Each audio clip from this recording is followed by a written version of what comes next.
Bismillahirrahmanirrahim. Assalamualaikum warahmatullahi wabarakatuh. Ketemu lagi di materi selanjutnya, yaitu materi kelima Sejarah Indonesia kelas 12. Sekarang kita akan mempelajari tentang bab 5, yaitu peran Indonesia dalam perdamaian dunia. Yang pertama, itu memahami makna perdamaian, genosid, dan terorisme yang mengancam dunia. Arti dari perdamaian yaitu situasi ketiadaan perang. Terus yang kedua, sebuah keadaan yang tenang yang ada di sekitar kita atau menggambarkan emosi yang ada di dalam diri. Nah, ini perdamaian ini merupakan kombinasi dari keduanya. Kombinasi dari keduanya yaitu ketiadaan perang dan keadaan yang tenang menghasilkan sebuah perdamaian. Ini beberapa tokoh peraih Nobel perdamaian, yaitu Bunda Teresa adalah seorang biarawati Katolik Roma yang meraih Nobel perdamaian tahun 1979. Terus Wangari Maathai, ini aktivis lingkungan hidup dan politik yang mendapatkan Nobel perdamaian untuk kontribusinya dalam bidang pembangunan berkelanjutan, demokrasi dan perdamaian di Afrika. Yang kedua itu genosida atau genocide. Ini berasal dari bahasa Yunani, genos yaitu ras, bangsa, rakyat, dan sedere itu bahasa Latin yang artinya itu pembunuhan. Jadi kalau dapat disimpulkan, genosida yaitu pembunuhan secara besar-besaran yang dilakukan dengan sistematis terhadap suku bangsa, ras, bangsa atau kelompok dengan maksud untuk memusnahkan. Itu dari arti dari genosida. Sedangkan arti dari terorisme yaitu teror. Ini artinya tindakan menciptakan ketakutan, kengerian atau kekejaman oleh seseorang atau golongan. Nah, ini kalau perbedaannya dengan teroris itu orangnya, kalau teroris itu orang yang menggunakan kekerasan untuk menimbulkan rasa takut, biasanya untuk tujuan politik. Nah, terciptalah antara teror dengan teroris, yaitu penggunaan kekerasan untuk menimbulkan ketakutan dalam usaha mencapai suatu tujuan tertentu, yaitu politik. Itulah arti dari terorisme. Nah, contoh peristiwa terorisme itu peristiwa 11 September, bom Bali 1 dan 2. Itu contoh dari terorisme. Nah, ini merupakan contoh dari terorisme dan tidak ada kaitannya dengan salah satu agama. Tidak ada di dua peristiwa ini. Kita masuk ke dalam submateri yang kesetaraan global dan lahirnya Liga Bangsa-Bangsa. Diawali dengan berakhirnya Perang Dunia I, yaitu munculnya kesadaran terhadap soal kesetaraan seluruh bangsa-bangsa di dunia, sehingga muncul konferensi perdamaian di Paris pada tahun 1919. Nah, dari muncul kesadaran terhadap kesetaraan dan konferensi perdamaian Paris tahun 1919, maka terbentuklah Liga Bangsa-Bangsa atau League of Nations. Nah, ini merupakan absennya negara-negara besar seperti Amerika Serikat, Jerman, Uni Soviet, Jepang, dan Italia. Ini disinyalir menjadi faktor utama dari kegagalan LPB. Nah, ini meskipun terbentuknya Liga Bangsa-Bangsa, tetapi pernah mengalami kegagalan. Terus yang kedua, perannya sebagai penjaga perdamaian dunia digantikan oleh Perserikatan Bangsa-Bangsa yang didirikan pada 24 Oktober 1945. Ini tokoh nasional, tokoh internasional dalam lahirnya Liga Bangsa-Bangsa, yaitu Woodrow Wilson adalah Presiden Amerika Serikat ke-28 yang meraih Nobel Perdamaian atas jasanya memprakarsai berdirinya LBB. Terus yang sebelah kanannya ini ada Perdana Menteri David Lloyd George dari Britania Raya, terus Perdana Menteri Vittorio Orlando dari Italia, Perdana Menteri George Clemenceau dari Prancis, dan Presiden Woodrow Wilson yang menghadiri konferensi perdamaian di Paris. Selain LBB, ada juga KAA atau Konferensi Asia Afrika. Ide pembentukan KAA lahir ketika Ali Sastro Amijoyo menjabat sebagai Perdana Menteri Republik Indonesia. Indonesia berperan sebagai penyelenggara Konferensi Asia Afrika di Bandung pada tanggal 18 sampai 24 April 1955. Yang ketiga, penyelenggaraan konferensi ini memberikan semangat dan mendorong perjuangan kemerdekaan bagi bangsa-bangsa Asia dan Afrika.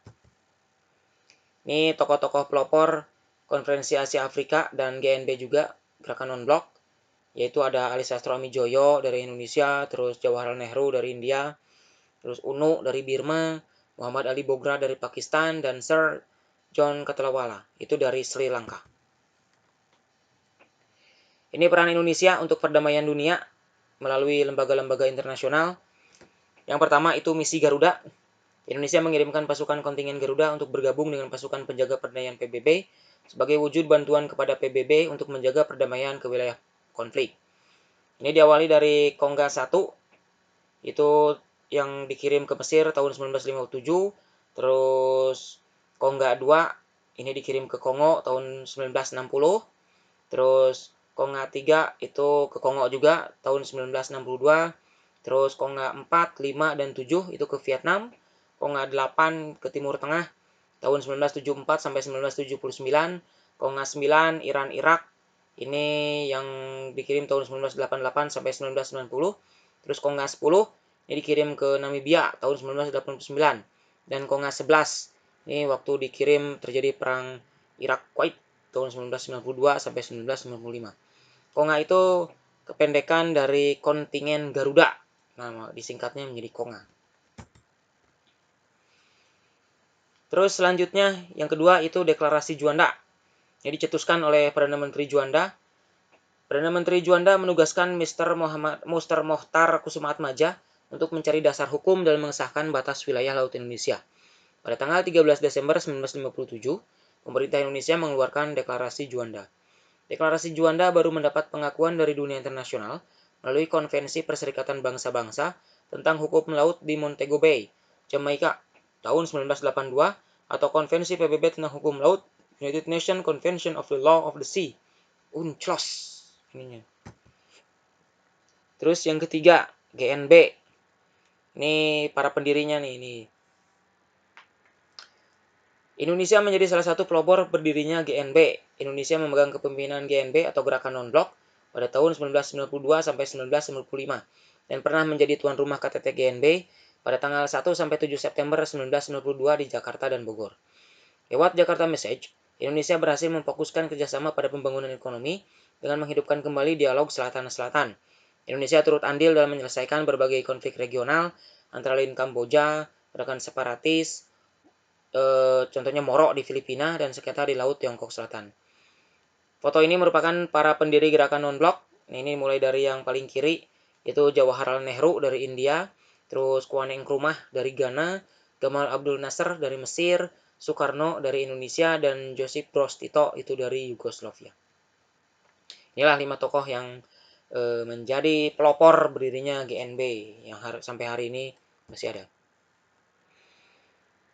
Terus Oki. Indonesia memfasilitasi upaya penyelesaian konflik antara pemerintah Filipina, GRP, dengan Moro National Liberation Front atau MNLF dengan mengacu kepada Final Peace Agreement atau Perjanjian Damai 1996. Ini tentang memberantas ekstremisme, kekerasan, dan terorisme. Indonesia telah memberikan dukungan bagi berdirinya negara Palestina yang merdeka dan berdaulat dengan Yerusalem sebagai ibu kotanya. Terus yang ketiga, berkenan dengan isu Islamofobia, pemerintah Indonesia menekankan mengenai perlunya mengajak pihak Barat dalam proses penciptaan proses dialogis lintas agama dan kebudayaan yang konstruktif. Inilah jasa-jasa Indonesia yang menjalankan perdamaian dunia melalui lembaga internasional yaitu lembaga Oki. Selanjutnya ASEAN. Nah, dalam ASEAN, Indonesia sendiri memiliki peran yang sangat penting. Peran Indonesia dalam ASEAN selain sebagai salah satu negara pemprakarsa, Indonesia juga merupakan negara yang terbesar di kawasan ini. Pada konferensi tingkat tinggi KTT ASEAN yang pertama diselenggarakan di Bali, Indonesia pada tanggal 23 sampai 24 Februari 1976, yang menjadi sekjen pertama ASEAN dijabat oleh H.R. Darsono. Ini foto penandatanganan Piagam Deklarasi Bangkok oleh wakil negara pelopor ASEAN, yakni dari kiri itu Narciso Ramos dari Filipina, ada Malik dari Indonesia, Tanat Koman itu dari Thailand, terus Tun Abdul Razak dari Malaysia, dan S. Rajaratnam itu dari Singapura. Terus yang selanjutnya, lembaga internasional yang kaitan itu Jakarta Informal Meeting atau JIM. Menteri Luar Negeri Indonesia Ali Alatas mengusulkan pertemuan informal untuk menyelesaikan masalah Kamboja. Usulan ini diterima sehingga diadakan JIM, Jakarta Informal Meeting, yang pertama di Bogor, Jawa Barat pada tanggal 25 sampai 28 Juli 1988. Pertemuan JIM kedua dilaksanakan bulan Februari 1989 di Jakarta. Pemerintah Indonesia melalui JIM mempunyai peranan sangat penting dalam menyelesaikan masalah Kamboja. Pertemuan informal untuk menyelesaikan masalah Kamboja yang diperkerasai ASEAN, khususnya pemerintah Indonesia, berhasil mengendalikan dampak perang saudara di Kamboja. Begitulah materi di bab 5 ini. Kita ketemu nanti di bab selanjutnya yang merupakan bab terakhir yaitu bab 6. Bapak tutup dengan hamdalah, alhamdulillahirabbil alamin. Wassalamualaikum warahmatullahi wabarakatuh.